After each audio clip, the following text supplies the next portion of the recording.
भाइयों, मैं ओमी गारगवाड़, जमींदार ट्रेडिंग कंपनी संघर्ष से। पिछली वीडियो में अपनी बात की थी पिछले साल कॉटन ना होने के क्या क्या कारण रहते, उसके बाद में अगली वीडियो है। तो किसान भाइयों, पिछली बार पिंक बोलवर्म या गुलाबी सुंडी का अटैक की पहले सूचना थी, क्योंकि उससे पिछले साल भी लास्ट के अंदर गुलाबी सुंडी का अटैक देखने को मिला था अपने टिंडों के अंदर। और लास्ट में दूसरी जब चुकाई हो रही थी उस टाइम अपने को डिंडे के अंदर गुलाबी सुंडी देखने को मिली थी। लेकिन पिछली बार क्या है कि गुलाबी सुंडी के आने के संकेत पहले से थे, कृषि विभाग ने भी जारी किया था, लेकिन किसानों ने इस बात को सीरियस ही नहीं लिया, क्योंकि हर साल आती थी। और पिंक बोलवर्म के अटैक को किसी ने सीरियस नहीं लिया, कारण क्योंकि किसानों की ये ट्यूनिंग थी कि पहले जो स्प्रे करते थे उसी से ये कंट्रोल हो जाएगी।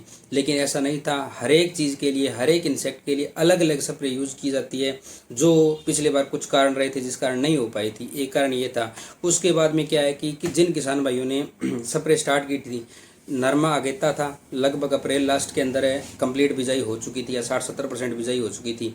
लेकिन सुंडी का जो साइकिल है वो पहला अटैक इसका 45 दिन जब कॉटन को बुआई के हो गए थे उस टाइम देखने को मिला था। लेकिन किसान भाइयों ने उस टाइम इसको सीरियस नहीं लिया और पेस्टिसाइड का यूज़ नहीं किया। और जिन किसान भाइयों ने 45 दिन का होने के बाद जब थोड़े थोड़े टिंडे लगने शुरू हुए थे, उनके अंदर जब अटैक देखने को मिला था, जिन किसान भाइयों ने उस टाइम स्प्रे का यूज़ किया था जो कृषि विभाग से रिकमेंडेड हैं, उन स्प्रे का जिन्होंने यूज़ किया था उनके खेत में नरमा हुआ भी था और गुलाबी सुंडी का कंट्रोल भी था। उसके बाद अगला कारण निकल के आता है सेम टेक्निकल बार बार यूज़ करना। जैसे आज किसान भाइयों के अंदर एक सिस्टम है कि एक स्प्रे अगर उसका अच्छा रिजल्ट आ गया तो बार बार उसी स्प्रे को यूज़ करेंगे, न कि स्प्रे चेंज करते हैं, कारण कि उन्होंने एक उस स्प्रे पे ट्रस्ट हो जाता है। लेकिन ऐसा नहीं है, बार बार सेम टेक्निकल यूज़ करने से उस स्प्रे का रिजल्ट नहीं आता, 2 या 3 बार करने से उसका रिजल्ट 0 हो जाता है। और मेन कारण एक ये भी रहता है। दूसरी बात है कि स्प्रे एक पेस्टिसाइड यूज़ करने के बाद दूसरी स्प्रे के बीच में गैप काफ़ी ज़्यादा था।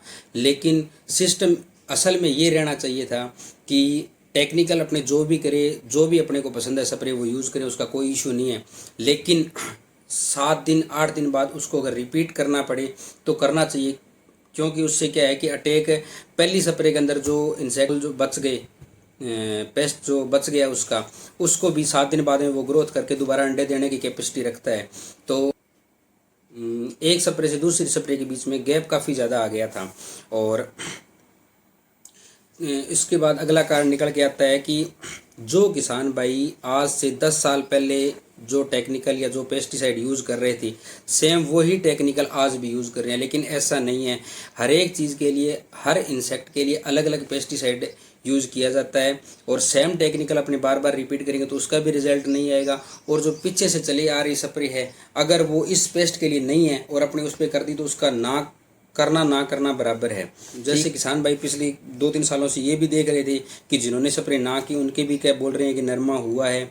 और जैसे नॉर्मल अपने स्प्रे चलती है थायोमिथोक्साम जो हरे तेले चप्पे के लिए अपने यूज़ करते हैं, उसके साथ प्रोक्लेम होगी इमामेक्टिन बेंजोएट, तो वो भी एक थ्रिप्स के लिए अच्छी स्प्रे है। इसका यूज़ गुलाबी सुंडी पर भी किया जाता है। लेकिन ऐसा नहीं है कि सेम टेक्निकल बार बार अपने रिपीट कर लें। तो कुछ कारण ये भी रहे थे कि सही समय पे सही टेक्निकल या सही स्प्रे नहीं हो पाई थी।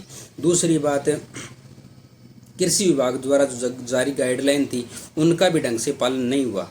ठीक है, तो ये कुछ एक मेन कारण रहे थे गुलाबी सुंडी के कारण या बॉल रोड के कारण जो नरमा नहीं हो पाया। और बॉल रोड की मेन समस्या थी बारिश ज़्यादा थी, और जिसके कारण क्या है कि टिंडे हैं जो वो गड़ गए थे और साइड यूज़ नहीं करना था।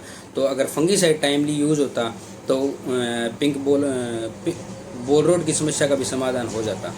ठीक है, बहुत बहुत धन्यवाद। जय जवान जय किसान।